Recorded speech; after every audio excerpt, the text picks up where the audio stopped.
Hello. I'm going to be reading 1 Corinthians 7 and 8. Here we go. Chapter 7. Now for the matters you wrote about. It is good for a man not to have sexual relations with a woman. But since sexual immorality is occurring, each man should have sexual relations with his own wife, and each woman with her own husband. The husband should fulfill his marital duty to his wife, and likewise the wife to her husband. The wife does not have authority over her own body, but yields it to her husband. In the same way, the husband does not have authority over his own body, but yields it to his wife. Do not deprive each other, except perhaps by mutual consent, and for a time, so that you may devote yourselves to prayer. Then come together again, so that Satan will not tempt you because of your lack of self-control. I say this as a concession, not as a command. I wish that all of you were as I am. But each of you has your own gift from God. One has this gift, another has that. Now, to the unmarried and the widows, I say, it is good for them to stay unmarried, as I do. But if they cannot control themselves, they should marry, for it is better to marry than to burn with passion. To the married, I give this command, not I, but the Lord. A wife must not separate from her husband. But if she does, she must remain unmarried, or else be reconciled to her husband. And a husband must not divorce his wife. To the rest, I say this, I, not the Lord, if any brother has a wife who is not a believer, and she is willing to live with him, he must not divorce her. And if a woman has a husband who is not a believer and is willing to live with her, she must not divorce him. For the unbelieving husband has been sanctified through his wife, and the unbelieving wife has been sanctified through her believing husband. Otherwise, your children would be unclean, but as it is, they are holy. But if the unbeliever leaves, let it be so. The brother or the sister is not bound in such circumstances. God has called us to live in peace. How do you know, wife, whether you will save your husband? Or how do you know, husband, whether you will save your wife? Nevertheless, each person should live as a believer in whatever situation the Lord has assigned to them, just as God has called them. This is the rule I lay down in all the churches. Was a man already circumcised when he was called? He should not become uncircumcised. Was an uncircumcised when he was called? He should not be circumcised. Circumcision is nothing, and uncircumcision is nothing. Keeping God's commands is what counts. Each person should remain in the situation they were in when God called them. Were you a slave when you were called? Don't let it trouble you. Although if you can gain your freedom, do so. For the one who was a slave when called to faith in the Lord is the Lord's freed person. Similarly, the one who was free when called is Christ's slave. You were bought at a price. Do not become slaves of human beings. Brothers and sisters, each person, as responsible to God, should remain in the situation they were in when God called them. Now about virgins, I have no command from the Lord, but I give you a judgment as one by the Lord's mercy is trustworthy. Because of the present crisis, I think that it is good for a man to remain as he is.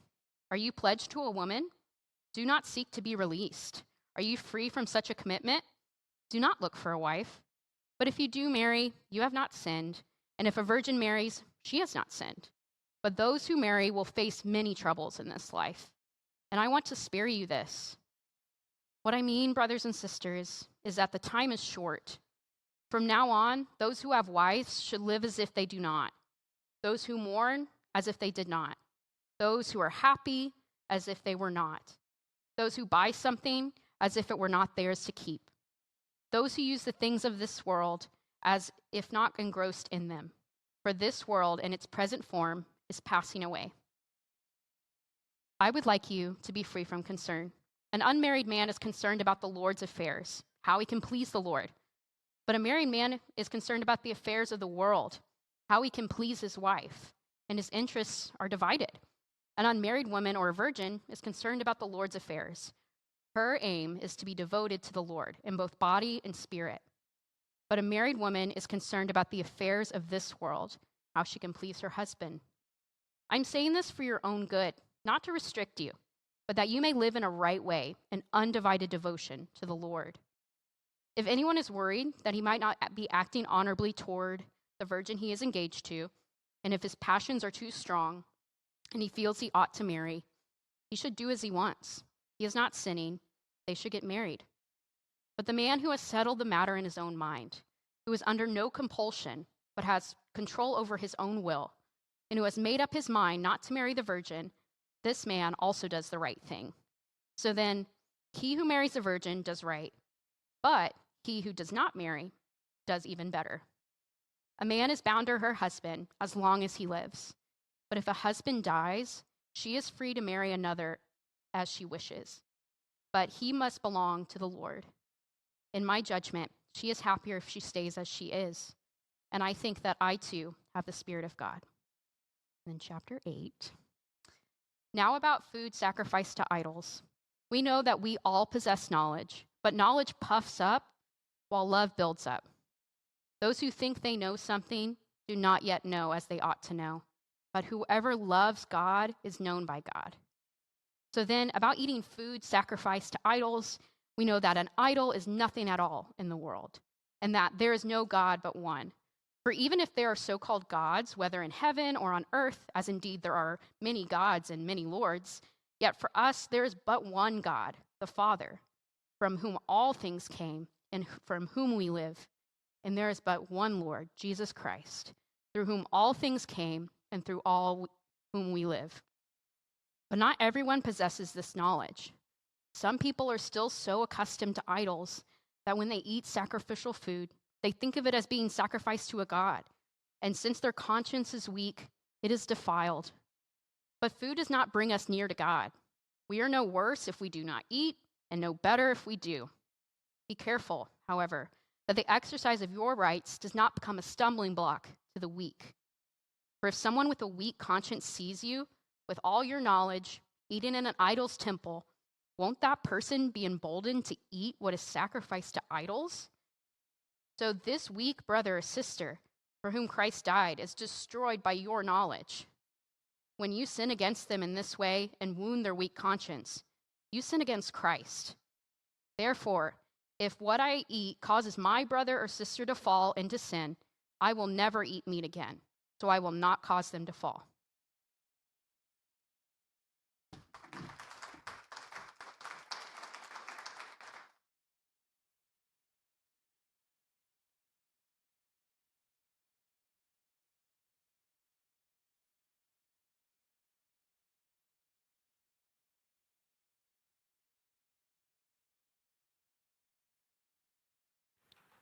All right. My name is Ryan. We are in a series talking about 1 Corinthians, and today we're going to talk about 1 Corinthians 7 and 8. So I'm going to pray real quick and start a timer so that I don't go totally off the rails, and then we'll get going. All right. Lord, I thank you for this community and that you give us a chance to continue to grow and to learn more about what it means to live the life that you've given us and to live that life with each other. I pray this morning that you would open our hearts and minds to what you have to say, and that you would get me out of the way, and that you would be the one speaking. Amen. All right, so like Josh said, originally the plan was that Leslie and I would both be speaking, and I was hoping Leslie would come after me and clean up any mistakes that I make, but sorry, you guys are stuck with me today, so hopefully everything goes well. So today, we're going to be talking about singleness from the perspective of a single person. So this one is for all of you single people. I love singleness. Singleness is great, yes. So I just want to say that I felt very led to give this sermon. I've had the privilege of being in a group this semester that Devin put on, talking about the intersection of being gay and being Christian, and singleness was a topic that came up over and over again. And I had this feeling gosh, we need to talk about this. There are all these questions. People don't really know. They don't have a lot of hope or a lot of vision for what this looks like. So I had a feeling we need to talk about this. And at first I was like, no, I'm not going to do this. I don't want to do this. This is very uncomfortable for me. So I said no. But I couldn't shake this feeling, and here we are now doing this. So, yeah, this is happening. So while I'm going to be speaking, sometimes directly to single people, sometimes directly to married people, but in general about the topic of singleness, this is for everyone. Like, we are all one integrated body, and what affects one of us affects all of us. And whether you're single or not, you probably know single people, and hopefully you care about them. So I would hope that we all pay attention, and I think there's something here for all of us. If you disagree with anything I say, please come talk to me. Let's figure this out. I don't have this all figured out. I think the Lord is calling us into like a new time of working this out. And I feel like I'm just like, pushing us slightly in that direction, but I definitely don't have this worked out. And it's only together that we will get this sorted out. So if you don't agree, let's talk. Let's figure out what's going on together. Let's see. So I'm going to draw like very broad categories here. So you're either, for the purposes of this sermon, you're either like single or you're married, and that's it. I recognize there's a lot of nuance in there, especially on the single side. There are people who don't know if they want to get married. Maybe they really want to get married. Maybe they really hate being single. Maybe they're like in the process of trying to escape being single. But for these purposes, all of those people are single, just like one broad category. And I wanted to extend an invitation to the single people as we're getting started to just take a minute and to think about your singleness and think about any like burdens or expectations that you have felt has been put on you as a single person. In particular, burdens or expectations around like dating or marriage, and what that means and the weight that you carry because of that. And take that burden and just set it aside and be free to just be single. Be free to accept the life that God has put you in and to see what he's leading you to do in that time without any expectation of what may come in the future. So what are we going to talk about? We're going to talk about like a vision for singleness and why it's important to have a vision. I don't have this vision figured out, but I have some ideas on why we need to be thinking about this. And then we're going to talk about freedom and the single life. This will be kind of a challenge for single people. And then we're going to talk about community or family life and singles. And this will be more of a challenge for people that are not single, and helping integrate us into their lives. So, a vision for single people. Why talk about vision at all? One thing that I picked up on in our group talking about being gay and being a Christian and the struggles there is that a lot of people don't even know, don't have a vision for being single. Like, what does that mean? What does it look like to do that long term? And I think we have some big ideas in our culture that make it really difficult to even have a vision at all, or ideas or attitudes. So the first one is that most of us just passively accept being single. Like, I was born single. I didn't ask to be single, just what was given to me. And I think for a lot of us, all right, that's it. I didn't have to choose this, so I don't need to choose this. I'm just going to passively be here and kind of move through this. And another idea that kind of comes out of that is that singleness becomes this waiting or preparation time for marriage. That is the goal of being single, is to develop myself to be like a good spouse or something like that. And I want to wrestle with both of these ideas and kind of see what we can do with them and how they really are just not very helpful for us. But first, let's look at 1 Corinthians 7, and we're just going to look at the high level, what is Paul doing here? So in his writings about being married and being single, it's very clear that he takes both of these types of lives very seriously. If he didn't, he wouldn't write about them, and he wouldn't write about them the way that he does. So that's clear. He holds them both in very high regard. He's not elevating one above the other. He takes them very, very seriously. And he has these prescriptions that he makes, these ideas that he's countering, and they're all based on the context that the Corinthian church is in. And he thinks that being married or being single, they're so important to take seriously that it's worth considering how the culture is affecting them and the ideas that are affecting them, and to like counter those so that people can be effective disciples, whether they're single or married.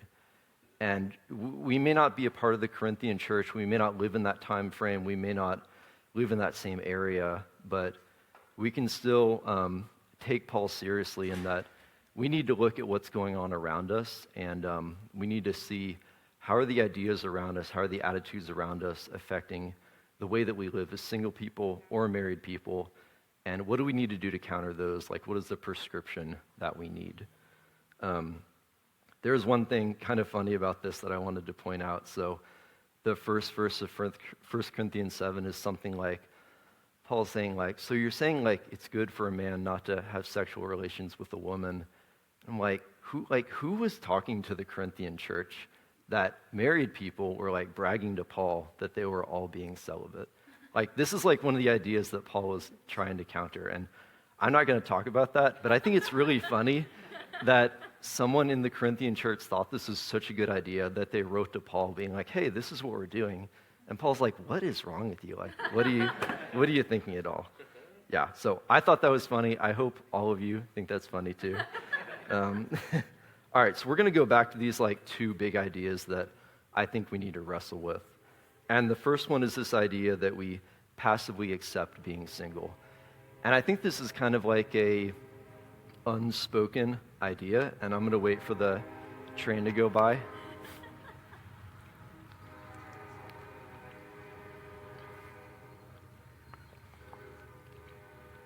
Sweet. Very fast. Yeah, so this is like a kind of an unspoken thing. I think most of us don't talk about like, oh yeah, I'm just like passively being a single person, just like accepting that this is my stage of life.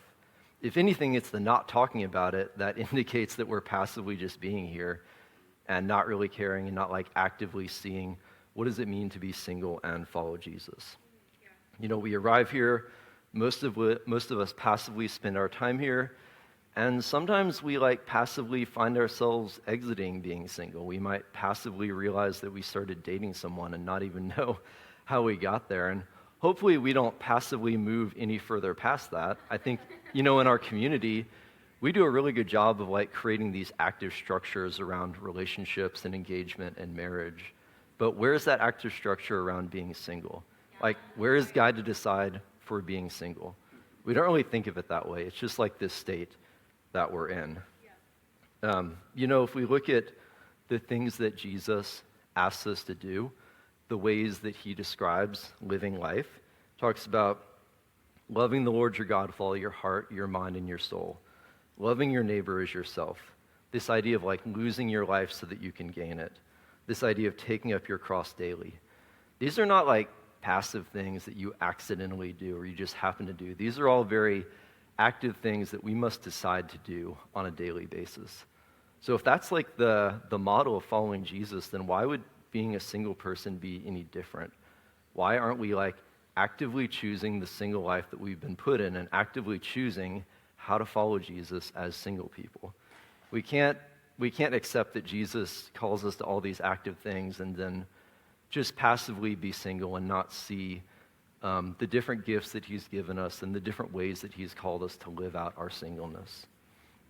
So we'll dig a little more into Paul's ideas around singleness a little bit later, but I'll just say it's all centered around this idea of devotion to Jesus, which is not a passive thing. This is an active thing, actively devoted, actively obedient to God. So I would just ask the question, like, have we considered what it means to actively follow Jesus as a single person?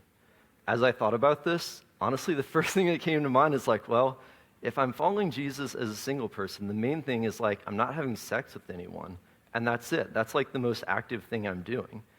But surely there's so much more. Like, that seems like such a low bar for this life. Gosh, yeah. So if you are a single person, like, are you just like passively passing through singleness or passively being here and not being happy about it? Or have you integrated that part of you into the way that you follow Jesus? All right, so then this idea that being single is just a waiting time or preparation zone for being married.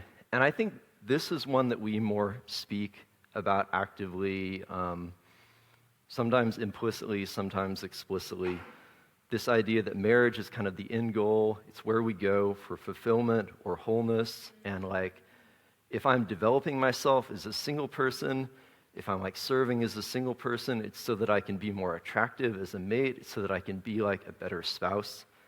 And this, to me, is like such a low bar, such a low expectation. For sure, if you live the single life well, the effect should be that if you get married, you're like a good spouse. But to make that the goal, in my mind, is like borderline insulting. And worst case, it's elevating marriage to be like the goal or the reward of our life, which is not what we want. We don't want marriage to be the idol, right? So what if being a better single person meant, being a better friend or being a better coworker or being more involved in my family or being more involved here in this church?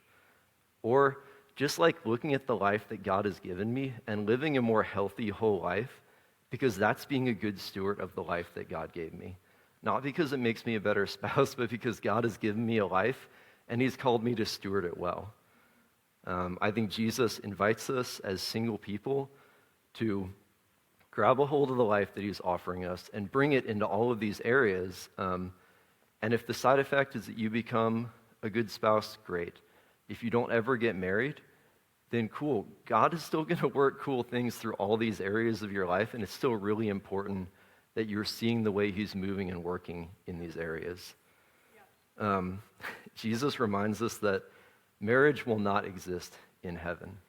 And the conclusion that I draw from this is that if you're married, you are married to be prepared to be single for eternity. So that is the point of marriage in the end, is so that you can be single well for eternity.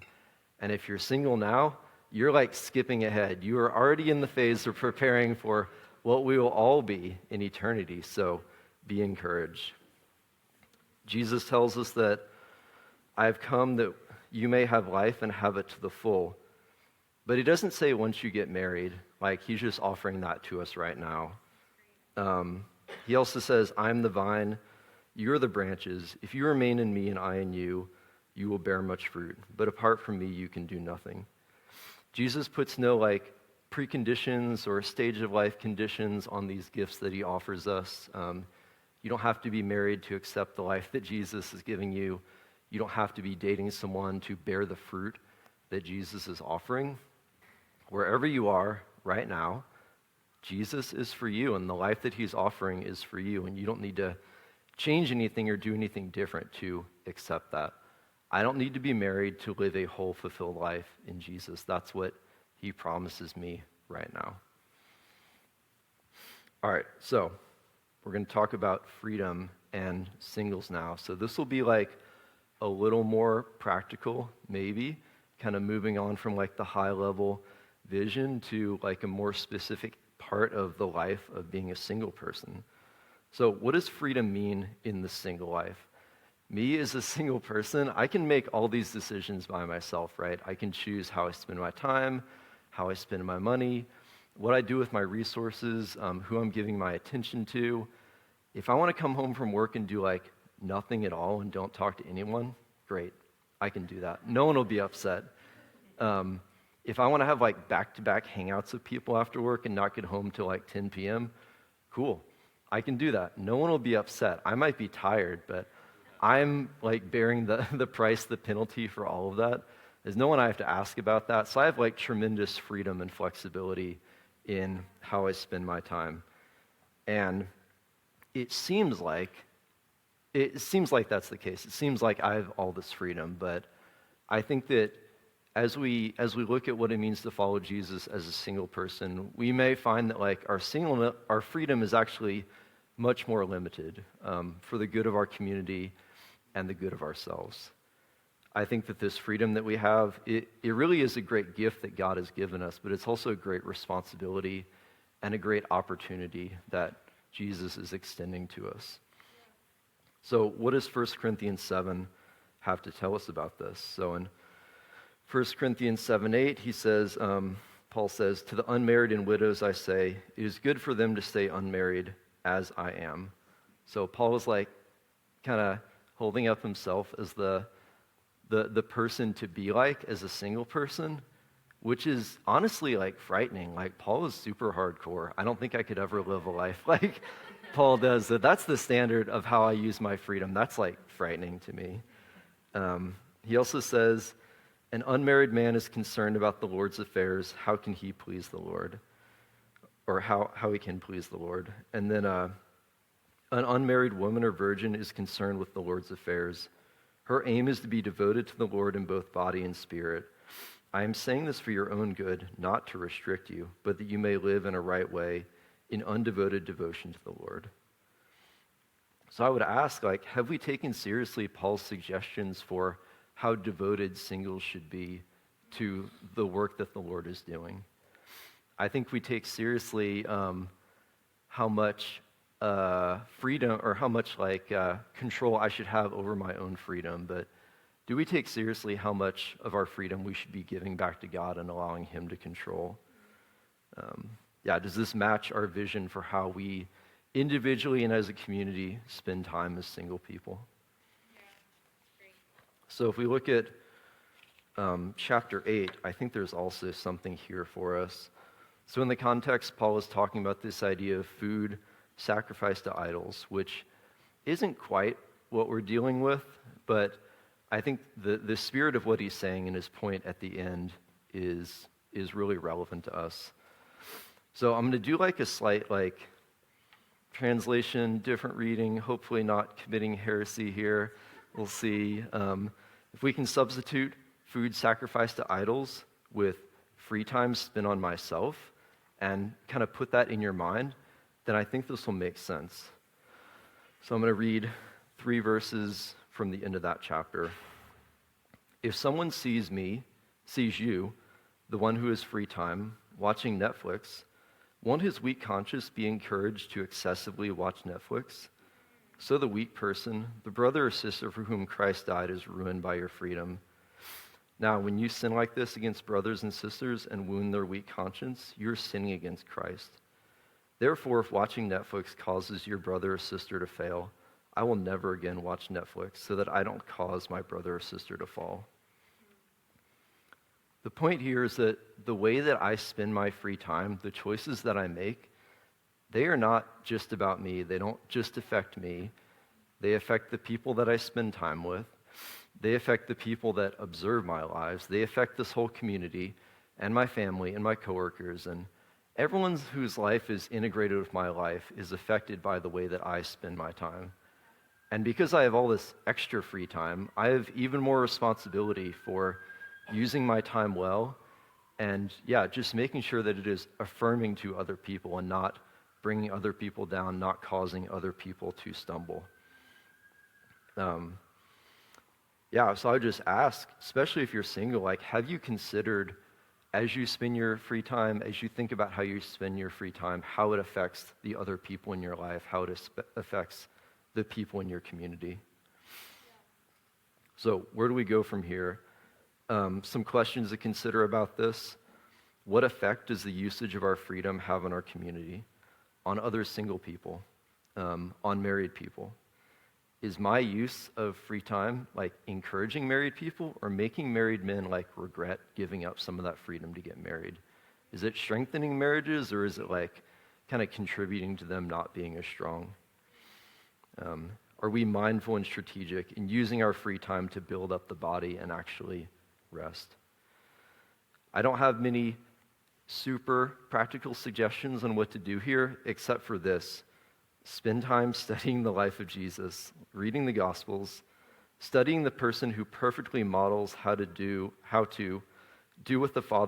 what he sees the Father doing as a single person, and remember that he is walking with us. So Jesus, as a single man, perfectly models looking and seeing what God is doing and doing it. And he is here with us. He has sent his Spirit with us. He will guide us as we try to figure this out. Yeah, that's great. And then I would suggest just having honest conversations with other people about how you spend your time and asking honest questions in prayer about how you could or should be spending your time. Okay, now we're going to talk about community or family life, and single people. So this is more addressing like what I would think of as the difficult side of being single. As a single person, there's loneliness, there's isolation. We are more likely to maybe be independent depending on the way that we go. This is not something that you would experience as much, like if you get married, if you have a family, but as a single person, I don't have that like other person that's with me all the time checking in on me. I have to be much more proactive about that, or other people need to be much more proactive about that for me. Thinking about our church community and the way that we integrate singles into the greater family here, would it be sustainable for someone to remain single or celibate for the long term within this church or within our family of churches? What would that look like? Is that even possible? I think that is kind of the gauge of like how good of a job we're doing. Yeah. I don't think most of us will remain single for the long term, but some of us will, and that's totally fine. But it's our responsibility to make sure that those people feel home and welcome and like they're part of the family that we are creating here. Yeah, that's great. So going back to 1 Corinthians 8, I'm not going to go through the whole like translation thing again, but I think there's something here for us. But first, I just want to say that I am not wanting to be like critical or negative at all about marriage or families. I think if you're married, if you have a family, that's a gift from God for sure. And with that gift comes a responsibility to share that well with the community. In the same way that I, as a single person, have all this extra free time and flexibility, that's a gift that I need to steward well. If you're married, if you're in a family, you also have a gift that you need to steward well, and it's your responsibility to make sure you're sharing that appropriately. So in this case, an idol could be the way that you're spending time with your spouse, the way that you're spending time with your family, maybe the way that you talk about marriage, whether that's your own or marriage in general, the way that you elevate that potentially above different parts of life. So if you're married, if you have a family, I would ask you to think about like, what effect does your family have on our community, on our singles or on the other married folks in our community?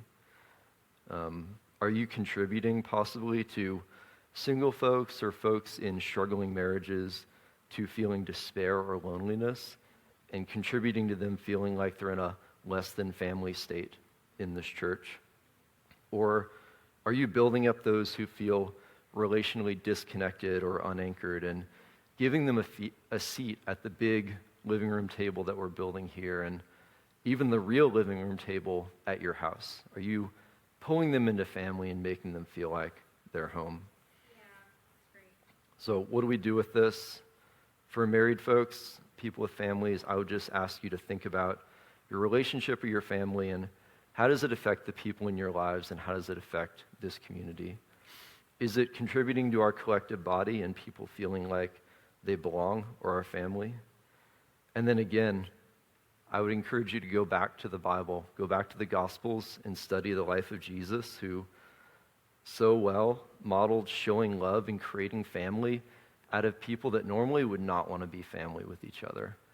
Think about the 12 disciples and how likely it would have been for them to become 12 disciples without Jesus' involvement and the way that he modeled love. And to know that he is walking with you through this. He is here to help you model this and to guide you. And to remember that, he told us that by this, everyone will know you are my disciples if you love one another. That is the standard that we're being called to here. So, in wrapping up, I just have like a few suggestions for everyone. First of all, pray. Ask God, what is he leading you to in this? What is the vision he's giving you as an individual about this single life in our church? Whether you're single or not, you're either living this life or you have a perspective on this life. And I think God has something to say to people on both sides of that. So if you're single, I would encourage you to think about what's difficult about being single and communicate that to other people. Yeah. Don't just keep it inside. Don't just sit with it. Don't just suppress it, but actually tell other people. That way we can understand and we can help each other. And then I would also say, ask your friends about their needs and how you can support them. Figure out how you can use your extra freedom and extra flexibility to really love on and support the not married people in particular in our community. The married people. And then if you're not single, if you're married, if you have a family, ask your single friends about how they view their singleness and what you can do to support them. And then communicate to your single friends how they can support you in your current type of life. I think, if we don't talk to each other about this, we're not thinking about this, it's just all going to stay the same. We're not going to figure this out anymore. We as individuals need to think about this, then we need to talk to each other, and I believe that's how God communicates a collective vision about these types of things. Yeah. So I'm going to pray, and then whatever is next is going to happen. Lord, I just thank you that you meet us wherever we're at in life, and that you don't put any conditions on following you or receiving the full life that you offer us or bearing the fruit that you want to plant in our lives. And I pray that you just give us a vision for that in whatever phase of life that we're in, whatever type of life that we're in, that we could see that for ourselves and see that for the other folks in our community. Yeah. Thank you. Amen.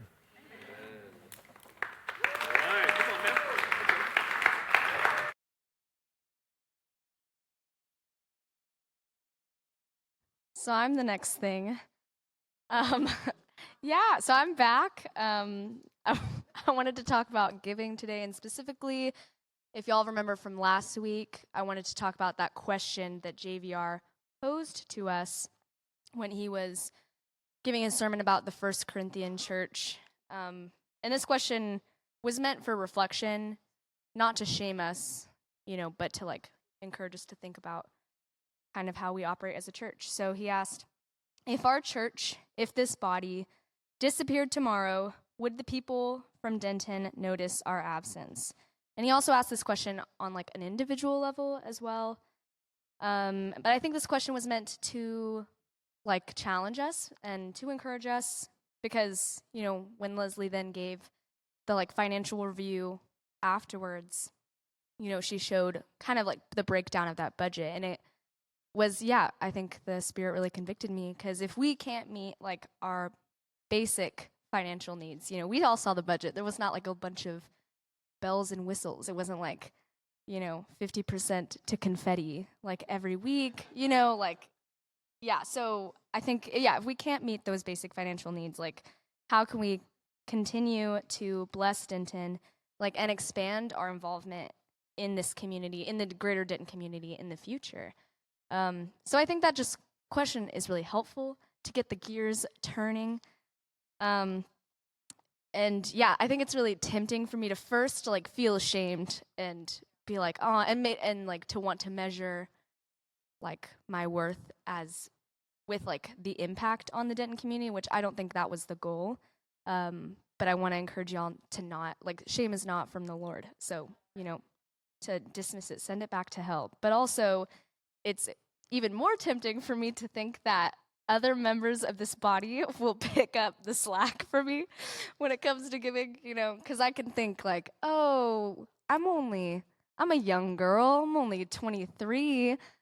There are a lot of older adults with full-time jobs and more money and that are out of college that giving, that's kind of their thing, that they should do more of. And they should feel more convicted by this giving talk and feel led to give more, and I should stay the same where I'm at. Just being honest, those are my honest thoughts. But ultimately, I'm called to be obedient to what God is calling me to give, regardless of, other people's financial situations and what they're doing, and that trusting that He will put my money to work for His kingdom. And kind of what Ryan just said, that I'm responsible with the gift that I've been given. I'm responsible to do with that what God wants. It is therefore my prayer that God keeps challenging me and keeps changing my heart and mind to see giving as an exciting opportunity to partner with him, to bring the kingdom to earth. Because DNC, like, he's moving powerfully in this church, so that's really cool. Rather than, like, seeing giving as an inconvenient obligation or as, like, a way to just steal my Panera fund from me. So yeah, I wanted to, yeah, that's my prayer for myself and for all of us as a body. And I don't know if there's a slide, but giving can be made at tithe.ly or through Venmo at Denton North Church, no spaces. And I don't know if this is the same for DNC, but don't use emojis in the info box. Yeah, and I would also encourage recurring giving is the best way. Like setting that up online is helpful because you don't have to remember it. Yeah, so I'll go ahead and pray for us. Dear Lord, thank you so much for all that you've done through this community. And I pray that you just, encourage us and push us to like reflect on our decisions and to ask you how you want us to be generous. Amen.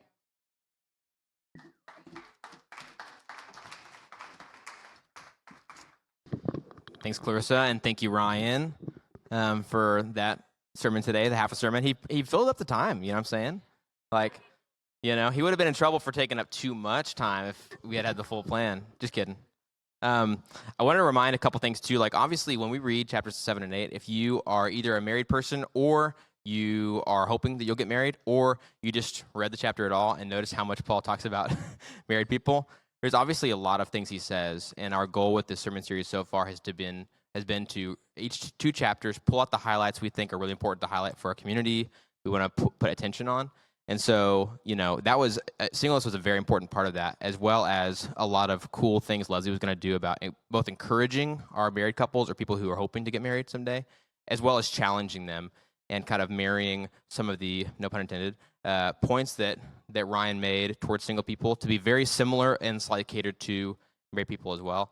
And so I don't know if we'll have a way to end up like putting her stuff on the podcast or posting or whatever, but if you're someone who read those chapters, like I'm hoping somebody's going to help make a little more sense of this married section and stuff. Like Paul says some challenging things, especially to that time. Like, husbands, you belong to your wives also. Like being told that in that day and age was a big deal. Like, it's not just one way. You guys belong to each other, and then telling everyone that you're not your own, that's some challenging stuff. So anyway, sorry that you're missing out on that half, but I'm really grateful that we got to hear from Ryan this morning. So thanks again for sharing.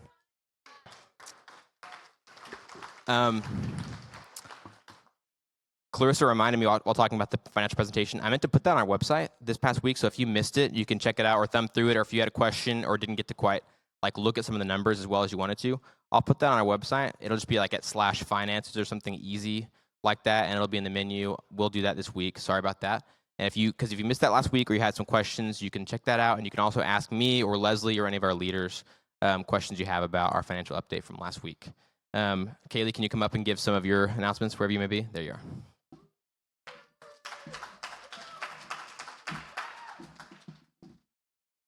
Hello. Okay, cool. So I just wanted to let everyone know that the cohort interest meeting is coming up. I don't know if we have a slide. Okay, great. Yeah, so this is just an info session. You're not committing to anything, but it's just if you're interested in getting more information about what the cohort does. So you'll be able to hear from us who are on the cohort right now about some of the projects, initiatives we're doing, and how we're trying to learn. It's basically like an apprenticeship or a class for those interested in like adult ministry and church leadership. So it's after church next Sunday. The address should be up there. Awesome. Thanks, guys. Wait. Did you talk about the Ladies Book Club as well? Do you have that info? Okay, it's okay. All right, I got it. Ladies Book Club. I'm here. I've got the info. So, what? Oh, cool. Nice. Okay, yeah. So it doesn't start in June. It starts in July. So, anyway, you got a little more time to decide, but you have to let them know in June. Cool. Yeah. That info will be more accurate at the meeting if you go. So if you want the most accurate info, you got to go to the meeting. We're not going to give it to you now. We're going to give you some misinformation on purpose. So the Ladies Book Club, they're meeting to discuss the book that we rescheduled, has been scheduled for May 22nd from 1 p.m. to 4 p.m. And I didn't ask a location, did you? Oh, Kaylee's house. Nice. And Kaylee's house is, why don't you ask Kaylee after? She's right here. So we don't have to, yeah, exactly. So if you read the book or you even haven't yet, you got actually a little bit of time. I mean, you have a couple weeks, so you could read that. So talk to Opal or Kaylee, who they are in charge of the book club, and you can hop in on that, or if you have questions about that, but it'll be a chance for you guys to get together, discuss the book together, and what challenged you, what takeaways you have, etc. So don't miss that, May 22nd, 1 p.m. to 4 p.m. And then McGinty. There he is. That's like, it's so tempting to want to say it in like a Irish-Scottish kind of way, you know? Yeah. Is that offensive? I don't think so. Whatever. Yes, worship, sign up. I've been saying it. Garvin's been saying it, things. This is like the last day. I'm like at 1 p.m. I'm like closing it. I'm going to start creating the teams for our summer. So sign up, dentonnorthchurch.com/worship. Sign up.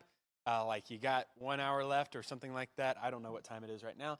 And so please sign up if you are wanting to do that. If you are part of worship team this spring semester and you're like, geez, this was really great, I want to keep doing it. You got to sign up again to be able to do that. And that's all. There's also one question in there because I'm going to call out Clarissa real quick.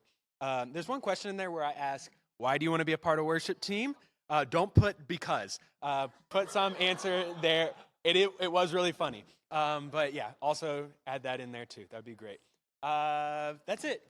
Sign up by 1 p.m. Bye.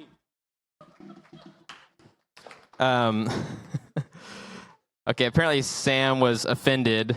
Yeah. You can't text me while I'm doing announcements and think I'm not gonna mention you. That's the risk. That's the risk. I have my phone out with the announcements on it, and I'm gonna see every message that comes through. Anyway, okay, last couple of announcements. A few things. Do not forget these things. We've got a lot of announcements. We didn't get to do them last week. What'd you say? Oh, the McGinty. He's just kidding. I think he was more offended about how bad my Irish accent was more than anything else, right? Yeah, he wants it to be better. I'll go to theater classes. Okay, so the monthly men's breakfast that we are starting, has been in the newsletter, but we did not get to announce it last week, is kicking off on May 21st, 9 a.m. at Ryan Plauche's house, 1903 Mistywood Lane. We're going to have this happen every month. The Saturday it happens might change a little bit, but we're going to have a men's breakfast every single month. So get used to that recurring schedule. Come hang out. We'll have like a short devo and then hang and break bread together and enjoy each other's company at Ryan's house. So please put that on your calendar. And then summer small groups will be starting. Yeah. They'll be starting the week of June 6th. So if you are an adult who's not already in a small group, or you're a student who's going to be here for the summer, we would love to have you in our small groups this summer.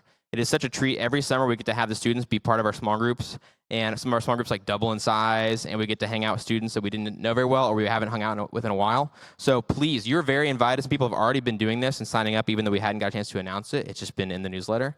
So please go sign up, and we will get you the information soon of what small group you're going to be in and where they meet and all that kind of stuff. And so if you go to dentonnorthchurch.com/small groups, there's a thing you can fill out and just put the dates you're available. Please click all that apply. We only have 3 days, 3 evenings that small groups happen, Mondays and Tuesdays and Wednesdays. And so if you're not available on one of those evenings, unfortunately, we don't have a small group for you, but we've got 5 total small groups. So just give us your availability and we'll disperse you guys through our small groups. And it's always so fun. So please do that if you're going to be here this summer. And the last thing that is also one of the craziest things is, it's so crazy. We are moving, some of you guys already know about this, but we're moving our church's like internal group that's on Facebook away from, yeah, you know, this is why we did this. Because if you die in the metaverse, you die in real life. And not cool, you know? Not worth the risk, I think. So we are moving our Facebook group off of Facebook to a different platform. And you can go to dentonnorthchurch.com/social network to go there. Basically, here's the 2 reasons why. There's a group of people that's been growing in all of our family of churches that just doesn't want to be on Facebook very much. That's a larger, it used to just be Melissa only. And now there's like 30 people or so. Yeah. So the other group, that's right. The other group is people who are on Facebook. They're cool with it, but they don't see stuff that happens in the group because guess what? Facebook doesn't care. So They're wanting to show you ads, videos, parkour videos. I see a lot of skating wipeout videos now. Somebody sabotaged my algorithm, and now I get tons of Friends content. I've never watched the show Friends. I get so much Friends content. Facebook's running out of ideas for me, okay? But it is hard. There's times we'll post something on there, and it'll be like, 5 people saw this. There's just so much happening on Facebook. There's Marketplace. There's, all your friends from high school, et cetera. So both groups of people, those who love and those who do not love Facebook, will be better served by having something that's a little simpler, easier to get to, separate from your other social media stuff. And so go to that URL behind me, /social network. There'll be a little video kind of guiding you on how it works and a way to sign up. And it's going to take some time, but we really care about having a way for our church to talk to each other. So that's why we want to have something and not just like let the Facebook group die slowly and wither away. Because there's things like, hey, I need a ride from here to here, or hey, my car broke down, I'm over here, can somebody pick me up that's nearby, or I left my water bottle somewhere, or who made that awesome mac and cheese recipe, or I've been praying about this thing, or I saw this really cool video, or things like that. We just want the church to be able to talk to the church and not have like it only have to go through some method of sharing it on Sunday or something of like sharing it in a small group. And that's something that at best our Facebook group was able to and has been able to provide in the past. Just not super well the past like 3 years. So any immediate questions? I'll take 2 questions about this move, this change. Yes. Okay.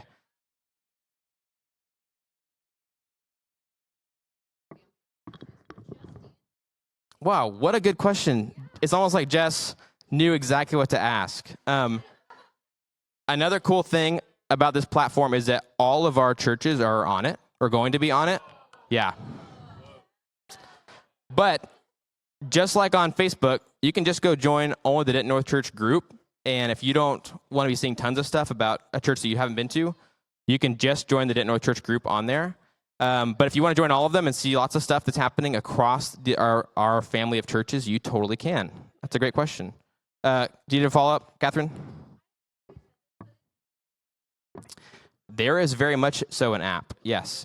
And the app works really well. It's better than, I know not everybody wants tons of apps, but I think it'll probably be the least frustrating way to use this because it's separate. You don't have to go type in the browser kind of thing. And there's a lot of ways you can manage notifications. You will not be inundated with notifications. I'll tell you that much. But it is one of the simplest ways. It's a really handy app. Those are all the questions I'll take right now because I don't waste more of y'all's time. Let's put up the chairs. If you have questions about this move, come talk to me after church, and I'll help you. But thanks, guys.